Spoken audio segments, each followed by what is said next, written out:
পরবর্তীতে মানুষ যখন বুঝতে পেরেছে যে ৩রা নভেম্বরের এই সামরিক বাহিনীর নাম দিয়ে যে কু হয়েছে, এটি সামরিক বাহিনীর সকল সদস্য সম্পৃক্ত নয় এবং এটি একটি ভারতীয় আধিপত্যভাবে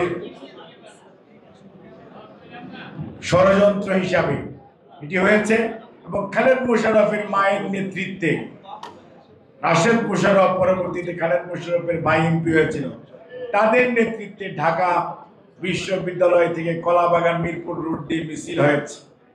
এই আর্মি কুকে সমর্থন করে মানুষ যখন দিবালোকের মতো এটি বুঝতে পারল, তখন এই দেশের স্বাধীনতাকামী মানুষ এবং সেনাবাহিনীর দেশপ্রেমিক সদস্যরা রাস্তায় নেমে আসলেন, যেটি আপনাদের বক্তা বলেছেন ৬ তারিখ মধ্যরাত্রের পরে, এবং তার মাধ্যমে ওই সিপাহী জনতার বিপ্লব, যেটা দেশপ্রেমের টানে উজ্জীবিত, দেশপ্রেমের জন্য, দেশের স্বাধীনতা সার্বভৌমত্ব রক্ষার জন্য সিপাহী জনতা একাকার হয়ে স্বাধীনতার ঘোষক শহীদ রাষ্ট্রপতি জিয়াউর রহমানকে ওনার মইনুল রোডের বাসা থেকে মুক্ত করে সেকেন্ড বেঙ্গল রেজিমেন্টে নিয়ে চলে গেলেন। তার পরবর্তী ইতিহাস আপনারা জানেন। এবং এই যে জনতার ঐক্য, যখন দেশের বিরুদ্ধে যখনই কোনো ষড়যন্ত্র হয়েছে, মানুষ কিন্তু, নেতারা যাই করুক, মানুষ কিন্তু ঐক্যবদ্ধ থেকে দেশের পাশে থেকেছে। ৭১ সনেও দেখেন, যাদের স্বাধীনতা ঘোষণা করার কথা ছিল, তারা যখন কেউ আত্মসমর্পণ করেছে, কেউ পালিয়ে গেছে, তখন শহীদ জিয়া যখন স্বাধীনতার ঘোষণা দিয়েছেন, সাধারণ মানুষ, ছাত্র জনতা এবং শ্রমিক শ্রেণী সহ এবং সামরিক বেসামরিক পুলিশ সদস্য সহ সবাই কিন্তু স্বাধীনতা যুদ্ধে ঝাঁপিয়ে পড়েছে। ঠিক একইভাবে ৬ নভেম্বর মধ্যরাত্র অর্থাৎ ৭ই নভেম্বরে এই দেশের মানুষ দেশের স্বাধীনতা এবং সার্বভৌমত্ব রক্ষার জন্য ঐক্যবদ্ধভাবে রাস্তায় নেমে এসছে।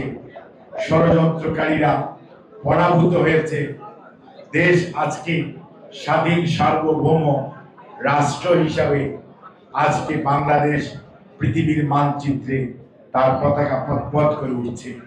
এটি ওই দিনে, ওই সময়ের সিদ্ধান্ত এবং জিয়াউর রহমানকে বন্দি দশা থেকে এনে এই জাতিকে নেতৃত্ব দেওয়ার দায়িত্ব দিয়েছে সেই সিপাহী জনতা। এই কথাটুকু বললাম এই কারণে, এখানে অনেক আছেন যারা হয়তো পুরোটা ঘটনাটা জানেন না, এবং আপনারা আরো যদি পড়তে চান, জেনারেল মইনুল হোসেনের সেই বই পড়বেন, জেনারেলের চোখে দেখা সেই সময়কার ঘটনা, ৭ই নভেম্বরের ঘটনা। এই বই খুব পাওয়া যায়, যে কোনো জায়গায় খুললেই আপনারা পেয়ে যাবেন। অর্থাৎ জিয়াউর রহমানকে কুলুষিত করা, জিয়াউর রহমানের চরিত্রকে বিতর্কিত করার অপচেষ্টা সব সময় হয়েছে। স্বাধীনতার ঘোষণা, এটা তো দিবালোকের মতো স্পষ্ট না। আমরা যারা সাদা চুলধারী, যাদের বয়স ৬৫ বা ৬০-এর বেশি, তাদের কারো নাম মনে থাকার কথা না, কারণ আমরা তো কান দিয়ে শুনেছি। কিন্তু আমরা তখন একটা জিনিস, এত টেলিভিশন ছিল না, মনে রাখতে হবে। টেলিভিশন, আজকের টেলিভিশন জিয়াউর রহমানের অবদান। 79 এই পৃথিবী বাংলাদেশে এই রঙিন টেলিভিশনের তো ব্যক্তি ৭১ সনে ছিল না, তখন ওই ট্রানজিস্টারই ছিল, সেটি আমরা শুনেছি। এখন আসুন আজকের বাংলাদেশ, আজকের এই বাংলাদেশে পর্যন্ত আসার জন্য শিমুল ভাই তার বক্তব্যে মোটামুটি ধারাবাহিকভাবে জিয়াউর রহমান, খালেদা জিয়া বা আগামীর বাংলাদেশ কেমন হবে বলার চেষ্টা করেছেন এবং সত্য উপস্থাপন করেছেন। সময়ও এমন যে জোহরের আজান থেকে নজরুল ভাই বলবেন, ওইসব বিষয় আমি না যে আমি কিন্তু এইটুকুই বলতে চাই যে আজকে শ্রমিক মানে কি? শ্রমিক মানে যে কাজ করে, আমিও তো শ্রমিক, কারণ আমি ডাক্তার হই, বাট আমি I do my work, I do my job, আমি আমার কাজ করি। আমি যদি কাজ না করি আমার তো কোনো অন্য গুণই না, আমার কাজ কি আমি হাত দিয়ে দেখি, কানে শুনি, তারপরে অপারেশন করি বা যাই করি, আই ডু মাই জব।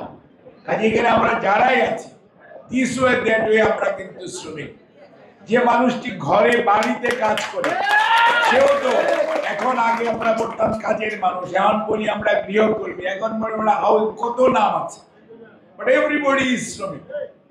এই যে সাংবাদিকরা কাজ করতেছেন, সাংবাদিক ওনার পেশা, বাট দে আর অলসো শ্রমিক, they are doing their job, they are doing their job.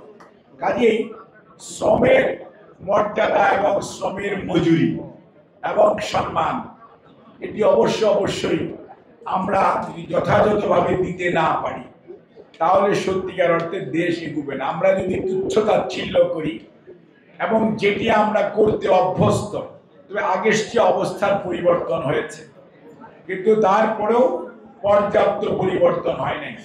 কাজে আমরা মনে করি যে শ্রমজীবী মানুষ যারা আমরা, আপনারা সহ, আমরা যারা এখানে নাই, যারা বাইরে আছে তারা সহ, এই শ্রমজীবী মানুষকে যদি আমরা যথাযথ সম্মান এবং শ্রদ্ধা এবং তাদের যে ন্যায়সঙ্গত মজুরি এবং শ্রমিকের শ্রমের কাজ করার যে পরিবেশ, এটা যদি আমরা সুনিশ্চিত করতে না পারি তাহলে একটা শ্রমিকের স্বাস্থ্য ভালো থাকবে না, কাজ করতে পারবে না।